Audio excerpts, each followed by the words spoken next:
So, what critical international relationships should Africa maintain for the long-term development? Well, I think that we already have, first and foremost, we all have to agree that we need to turn inwards first. First things first, we need to turn inwards first. Why? Because there's strength in our numbers. Okay. And there's strength in unity. And this division is where the crack is. And this is where the West and Asia and other countries, are taking advantage from. Okay, this is where they get the advantage from. And so Africa needs to look inwards. That's what I believe. Those are the critical alliances that we have, we need to form. West Africa needs to have a stronger relationship, and then Africa as a whole also need to have a stronger relationship.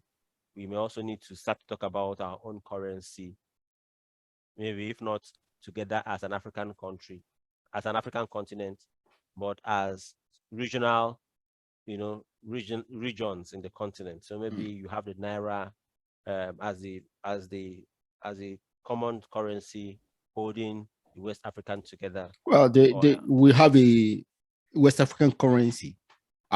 There's a currency that was proposed. Unfortunately, France suddenly used the same currency name for the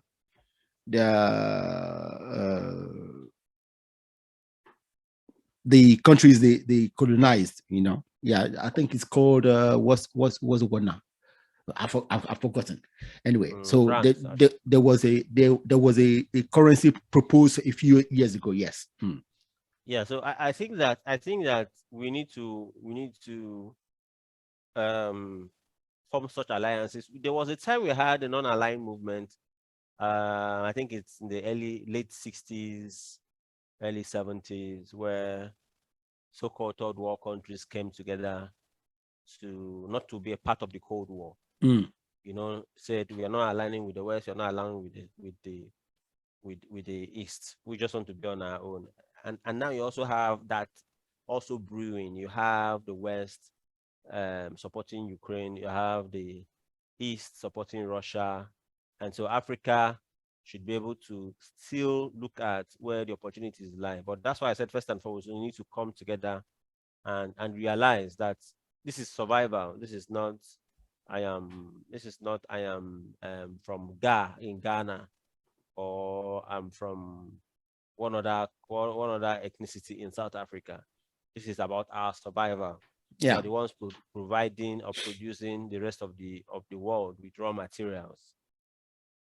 What can we do? How can we take advantage of this for ourselves?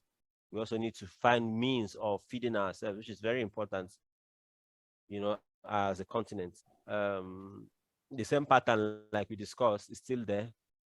Take our raw materials abroad, add a little value, ship it down here, and sell for a whole lot of money. You have that in oil, you have that in cobalt, what they use to produce battery for electric cars. Yeah. What they use to produce phones.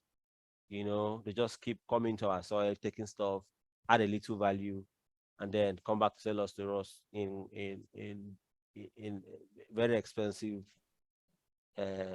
ways, or highly effective, very expensive.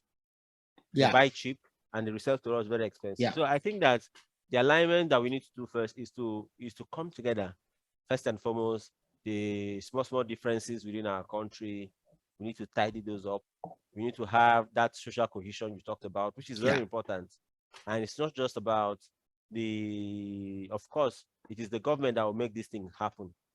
You can see how countries like China and Iran were able to ward off Western influence and found themselves bonding together internally first, finding the social cohesion despite the diversity that they have.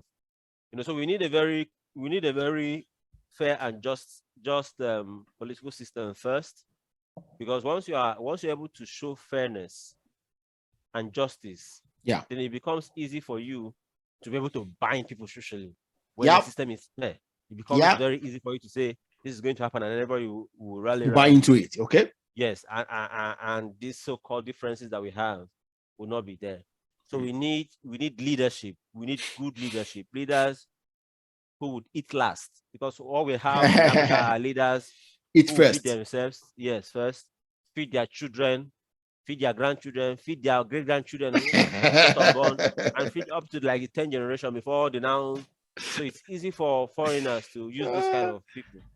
But if we have leaders who can build social cohesion through installing just legal and political system, that could be a good way to start. Yeah. That could be a good way to start. So I think we need to bind first before we begin to look at alliances outside. Otherwise, if we go outside, they're still going to take advantage of the loopholes and the cracks within us. Well, I agree that we need to do that. We need to bind ourselves at least. But see, I talk a lot about Africa. Okay, I'm African. For me, I see myself as human first before everything. Definitely. Okay. So, and the tools we actually need are already there on the planet in several areas. Several countries have those tools. Okay.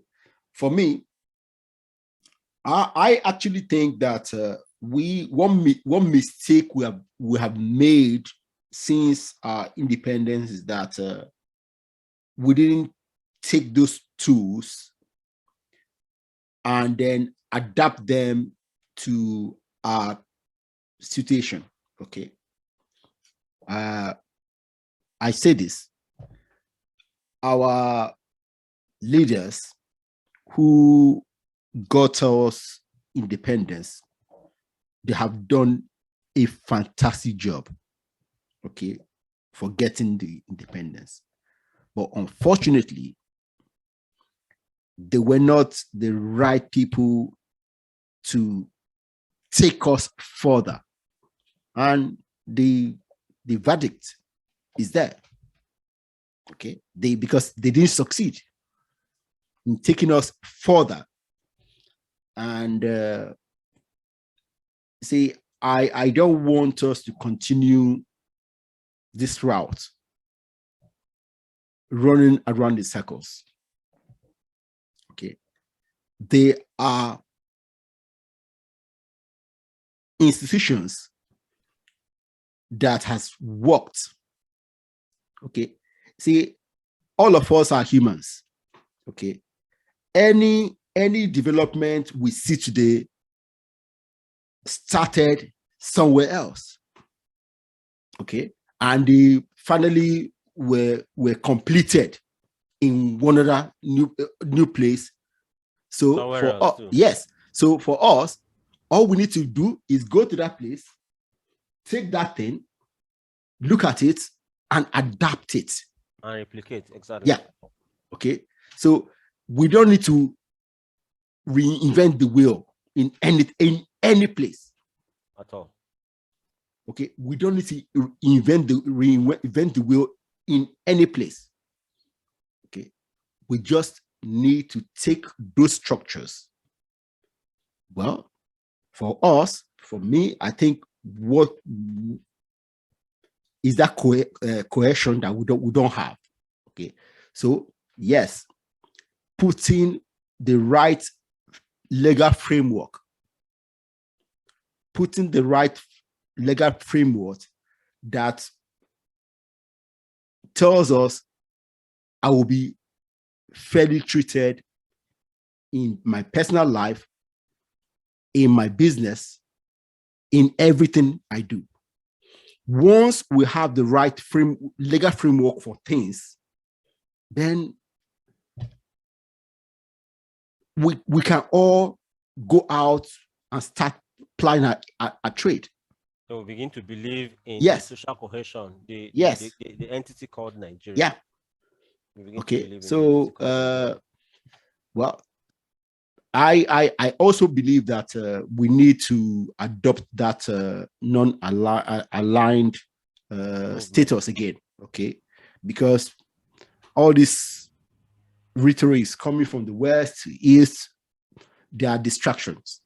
Okay, and unfortunately, like they say, when two powerful elephants fight, the ground will suffer. Suffers. Okay, and unfortunately, we and other developing countries are the ground.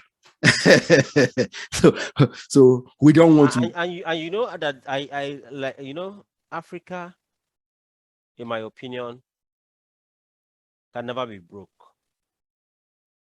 Okay, we can't actually. Yes, we can't, because we have the natural resources. But unfortunately, natural resources is not wealth. It's not. Okay, wealth is here. Human, yes. Is here. Okay, human capital. Okay, wealth is here. Human capital, and it really starts with the leadership. You know, like we've said all evening. Get us legal framework that speaks justice. That's it. Live it. And that's, I will tell you, that's all we need. Just do it and go to bed. Go to bed. Okay, we will do every other thing. Yeah. Get us the framework, a legal framework that is just. Go to bed. Okay. Because the unity that you are crying, the patriotism that you are crying, the jackpine that you are talking about, yeah, it automatically ceases. Yeah.